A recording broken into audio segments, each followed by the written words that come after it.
The Canadian geese. Pretty amazing animal, really. They come down here to the park in great numbers, and they're really peaceful. They don't cause any trouble at all, but boy, if you try and get up close and give them a hard time, you ever seen what they do? They lift their neck right up and they rise right up and start hissing, and they tell you that you'd better back off. Sounds a bit like the Canadian truckers to me. When you start making threats like that, you've already lost. What you're showing is that you're impotent, and that's why you're unreasonable. That's why you're hysterical. That's why you're waving your arms around telling people they're going to prison. When you start stealing things from people outside the law, speaking of the law, everybody knows you're weak. These things are happening around the world. The media can spin it the way they like. Oh, it's just a small minority.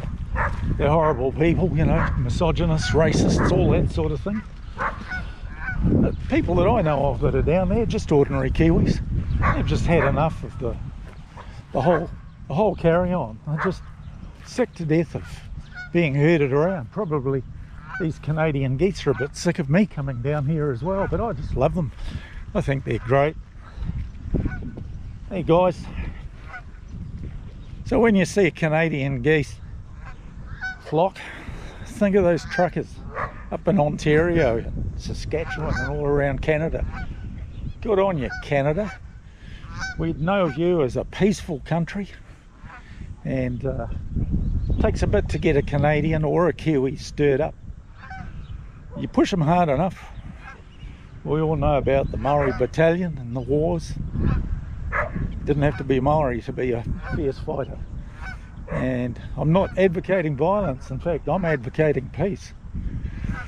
And Kiwis, keep your nerve. Good on you, Wellington protesters. And if you can, get on down there and support them. That's what I reckon.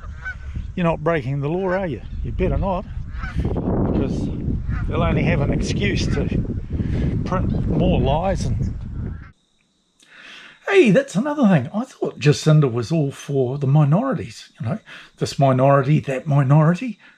Not this time, you know, this disgraceful tiny minority that she tells everybody about on Parliament grounds in Wellington, New Zealand. You know, it's something similar to the playbook of little Justin up in Canada, isn't it? You know, this is why I say there's this real connect between what's happening between New Zealand and Canada.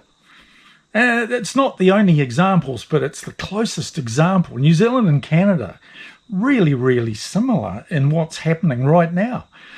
The Canadian trucker convoy, they've been up there now for 10 days, and our Kiwi protesters had a very wet day today. I think it was day 5, and they have not been destroyed. So, you know, the big thing is Kiwis need to get a sense of perspective. This is really about freedom. It's not about anything radical at all. It's about returning freedom to ordinary New Zealanders. This minority actually represents a whole lot more people than our Prime Minister thinks, I think, in my opinion. I think that there's a lot of people out there who've had enough of this heavy-handedness. So I encourage you all to stay peaceful. Don't get argumentative. Stay humble about it. We're all entitled to our own opinion. Let's see this one through so that New Zealanders will come out of this united. Watch this space.